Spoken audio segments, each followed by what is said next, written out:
What matters most? Three words, that's all. What matters most? And the answer to that can be very simple or they can be very complex depending on who of whom we're asking the question. And on that note, I would like to ask that question of a lady that lives in Switzerland. I've known this lady for some time, although I think it's fair to say we lost contact a little bit, but I'm absolutely delighted to welcome back Simone Anliker from, as I say, Switzerland. Simone, welcome back. Lovely to be back, Paul. It's nice to meet up again.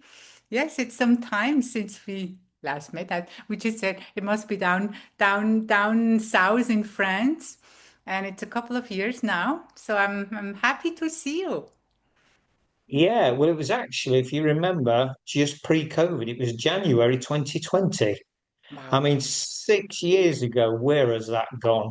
Tempus Yeah. fugit, as they say in Rome. But anyway, that's by the by. Simone, to you in your world, and I've been privileged to share part of your beautiful world, but I'm really intrigued to know what matters most to you. Hmm. It's actually a nice question, Paul. And as you said, it can be it can be answered in so many different ways. I actually, when I last week when I was preparing, talking to my friend, my best friend Anna, and she said, "Well, that's easy, isn't it? It's just connection in this and in this way." I said, "Well, you're right. It's something. I think it is something. It feels like it is something about connection."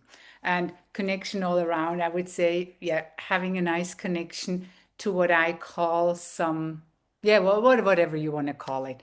It can be some higher force, some power, some bigger than us, something that we are feeling embedded in. And I also have a sense of something that in very difficult times, I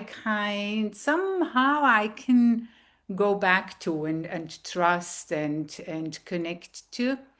And then of course it's the connections in the daily life. And I know many people don't have that really deep friendship connections. I'm blessed that I do have not a lot of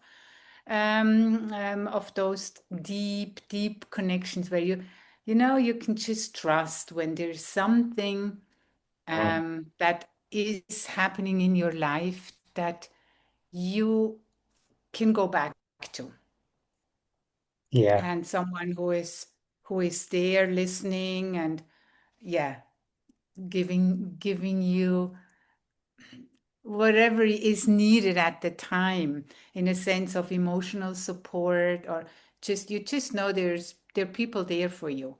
And I think here in a practical way, that's the other thing that is I would say matters most to me. Yeah.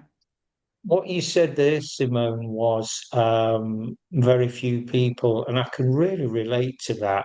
And I don't know if you can resonate with this, but what I've found, certainly in my later life, is consciously I've kind of drifted away from certain people, certain relationships, not in any kind of confrontational or niggly way, but just this kind of just don't feel aligned anymore.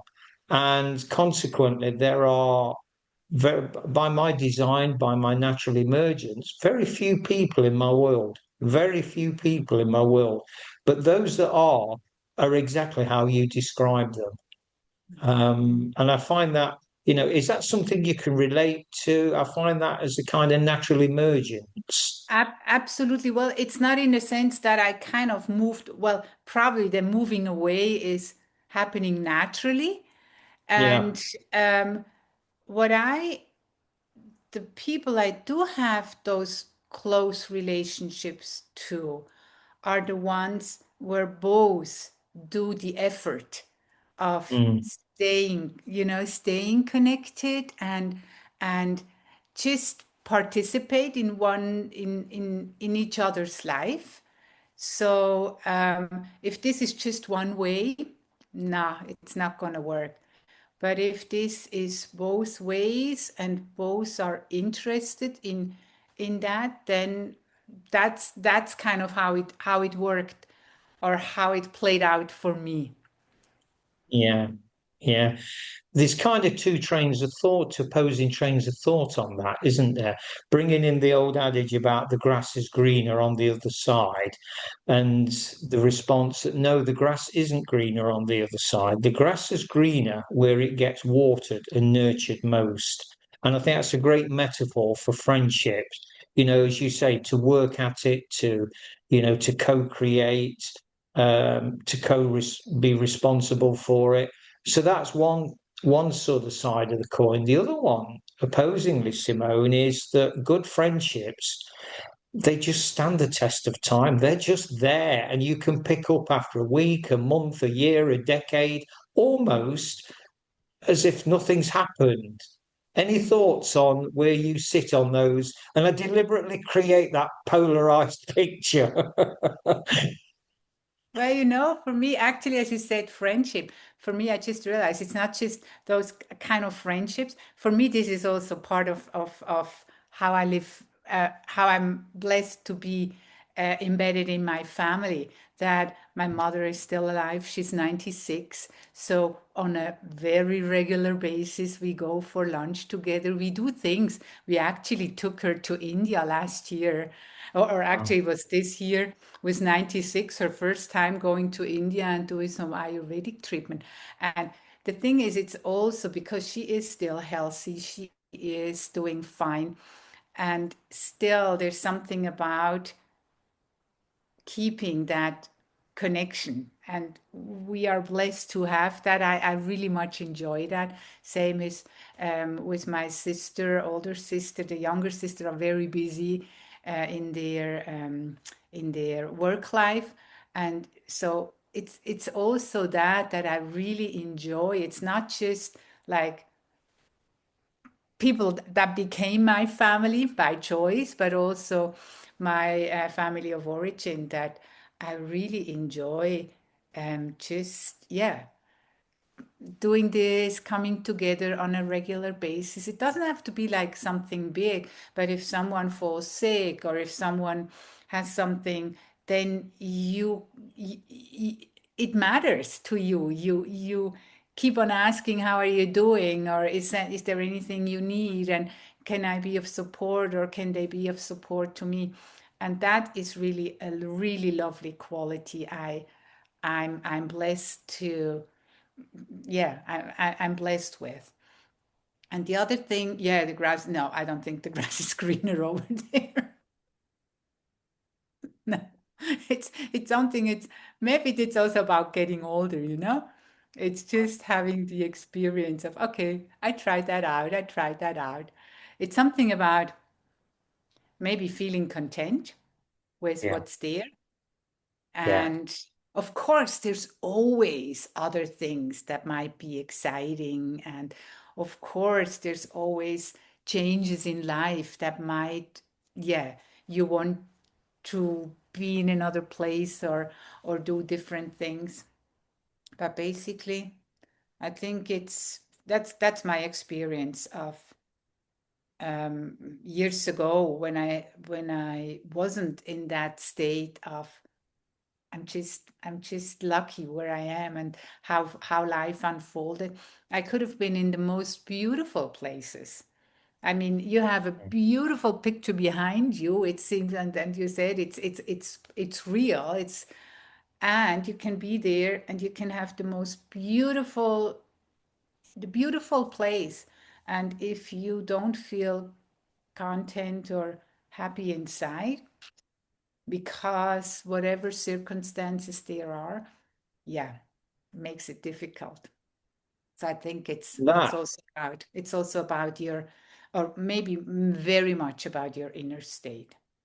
Absolutely, because what that does, Simone, for me anyway, the energy that prevails within us, the vibration that prevails within us, exudes, it goes out into the world, into the universe. And conversely, we attract like.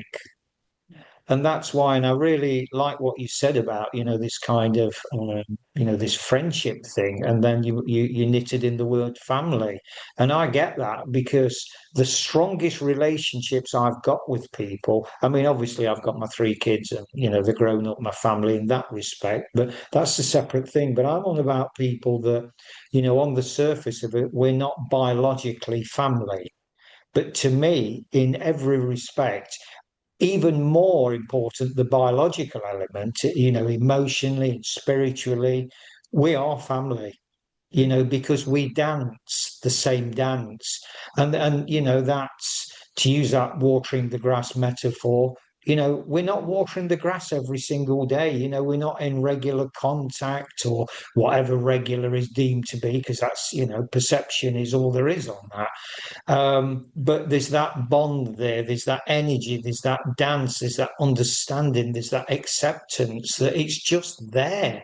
And I would sort of, at the risk of pushing that kind of insight too far, look how after, let's just say 6 years, because my recollection is the south of France in January 2020 when we've picked up like a just long lost souls, that as if nothing's happened. It was yesterday. We went for a coffee yesterday and we haven't seen each other since yesterday. And then we pick up accordingly. And I think for me, that really epitomizes the strength of that inner spirit, energy, vibration, call it what you will, because I think, we can get a bit too kind of technical about these things. And it's just, well, nature doesn't get technical. She just does what she does. And I love that. Mhm. Mm. Which reminds me, as I was listening to you, recently I had one of these beautiful experiences when um, I realized how wonderful it is to be in that body and being able to, yeah, to just do all, having all these experiences. And it's really little things, like what came to my mind. And it's like, I love pistachio ice cream, and just to be able to have the taste of pistachio ice cream. I mean, it's something little, and yet it's something about, wow, isn't that a blessing to, once I think, yeah, the blessing comes once I'm becoming aware of it's there anyhow. But when I become aware of the beauty around me, the people around me, and I'm able to be in the present moment, it's that, wow. Yeah. That made me smile, Simone, and I'll tell you why. So, you remember my ex-girlfriend, Lynn? Mm-hmm. Yeah, Lynn and I are still good friends. She lives around the corner from me in Spain here, and we meet up once a week, twice a week. And like Saturdays is kind of what's called pizza and pud day. So she's got three beautiful feline souls. Um, and I buys a pizza, and it's always the same routine. It's always dead predictable, dead simple, but boy, is it mega enjoyable. But anyway, the point is, what made me smile when you was talking there, she's like, I get the pizza, I get the chocolate, and then she'll say, right, I've got us an ice cream. And for the last 3 weeks, she's introduced these ice creams, and they are pistachio ice creams.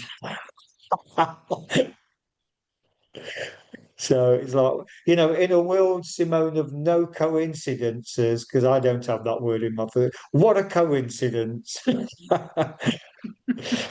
Yes, yes, yeah. Yeah, it's lovely. It's lovely. And for me, the best ones are talking about the pistachios coming from the Piedmont. That's when I find, that is really, really lovely. Yeah, yeah. So on this thread of connection, then, Simone, what would you say?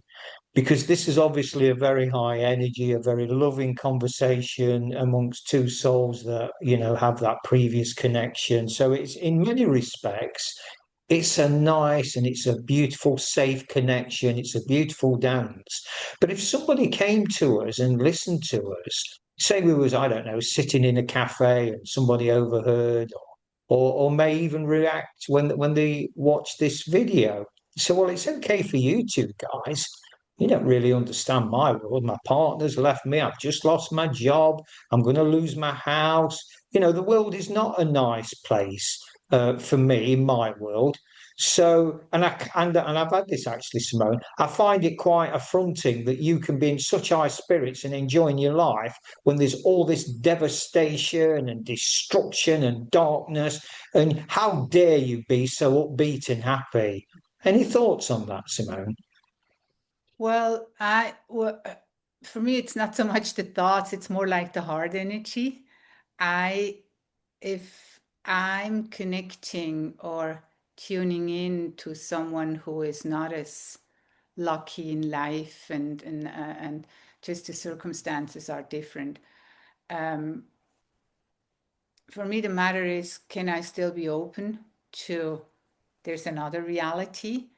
And Yeah, am I able to be present with what's the what's the reality and the world for these other people? I mean, I'm a trauma therapist, so I very often have people coming and sharing their life with me, and then it's not so much about, I think there's something about me being grounded, me yeah, being in a good state. If I'm going into kind of what we call like the the, the suffering state, I'm not of any help. If I'm, and I just recently read again, there's a study about empathy, being empathetic, I think it's the English word, and being compassionate, which is a mm, huge difference, which actually being empathic and kind of going more into the other person's world in a sense of also starting to suffer, and it drains my energy, actually activates the parts in my brain that are connected with pain. And it's a completely different thing if I'm compassionate, if I'm open hearted, doesn't have to change the other person's life, but I can be with and I can hold it and listen. And if the person is willing or wanting support, then I can offer through my work, I can offer support. And that compassionate way or heart open way of being with instead of doing something actually also activates different brain areas, which there is like more mm, the oxytocin and bonding and connecting hormones. And knowing that and being in that state and coming from a heartfelt energy of understanding, being with, and yeah, supporting where support is actually needed. Um, mm, I I'm trusting that that in itself is um, some way of uplifting in the sense that the person being in that despair, maybe over time, it doesn't have to be right now, it could be in a one moment, just has the inner impulse of kind of supporting themselves a little bit better or whatever. It's not my intent to do so, but there is, even whatever that's what I truly believe, in whatever circumstance a person is, there's always that inner fire, that inner being, that essence that is whole, that is doesn't need any healing, that doesn't need any change. And when it's so, coming back to connection again, when I can support that there is a bit more of that connection, then I'm trusting that once there's a bit more that, and then that helps to change the circumstances if that is want it, then yeah, I don't have to change the circumstances I can be with, and helping to reconnect with their inner sources, something like this. And this is what I'm doing basically by being present with what what's there, and not just wanting to change and maybe pretend it's different than how it actually is. Mm.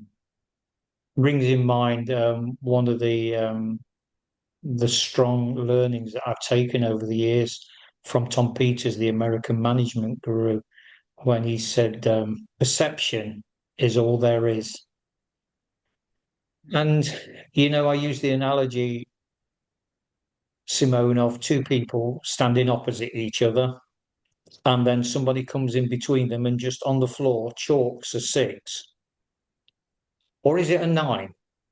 Or is it a six? Well, it's neither and both. And I think that's a great way of looking at our lives, how we see things, because, in times of challenge, tribulation, trial, call it what you will, we may see things a certain way, but that doesn't make it right, does it? That makes it our perception at that moment in time. And just going back to the kind of energy that you exude and that you're referring to there, Simone, that presence, that stillness, that listening, um, it's just massive, isn't it? There's an old saying, isn't it? If you stay in the barbers long enough, you'll end up having your hair cut. And I use that as a sort of example to say, and this kind of brings in Tony Robbins as we become the sum of the five people we spend most time with. So if we can spend time with people that maybe just, I don't know, give us that different perspective on energy, thought, experience, call it what you will, over time, I'm sure it makes a difference. Mhm. I think so too. Yeah. Mm. Okay. Any final thoughts, Simone, on this? I mean, I'd like to build on this, and I'd like to take this kind of further afield and deeper and what have you, because I think as as a sort of right, okay, Simone, I'm going to plant a question with you and come up with an answer. What matters most. So that foundational level sort of introduction, if you will, but I'd certainly like to kind of explore this more and tap into your beautiful energy, because I think the world, well, I don't think I know, the world is definitely a better place as a result. So any final thoughts from yourself? Well, there's as you were talking, there were a couple of things coming in. Actually, I mean, one of the project I started many years ago was the diet work. So people meditating with each other, and one person asking a question, and the other person is kind of pondering on it. So I actually really like the question of what matters most, and then just go. You could go into a meditative state and talk for 5 minutes. The other person is listening, and then the other person is asking. One is asking the other, and then you change that. That's one thing. The other thing what came, and it's kind of was here during the whole talk, was I remember that just recently in one of the retreats I offered that helping people to reconnect with, I call it like their essence, um, and then seeing that from there how there is that blossoming, and that's kind of, there's always joy coming up. Not always joy, sometimes there's also fear, because once I do reconnect, it might ask, life might ask me to do some changes, and most of us are afraid of changes. So um, yeah, it's that daring to listen to your inner voice, or to your essence, or to who you really are, and yeah, having the courage to, from there, to have it unfold, and kind of stay stay with it more as a, yeah, observer than as kind of the actor in it. And my experience is if that's happening, then it's always for the good and for the best of all. It's always a Mm. loving, caring, supporting energy if I connect to that essence in me. Yeah. I'd like to conclude this particular dance, Simone. I opened it by three simple words: what matters most? And if I may, I'd like to close it with another three simple words that's posed as a question, not a statement. And those three words were nothing was wasted, question mark. And that's where I leave this. Maybe you can, in true Dyad fashion, reflect upon that and say, do you know what, Paul? Let's talk about how we perceive things were wasted. And I was in I don't know, a relationship or a job or in a property or whatever it may have been. What a waste. But the reality and I stress it's a question, not a statement, but nothing was wasted. Thank you, Simone, and we'll speak Thank you, again Paul. soon. Thank you very much.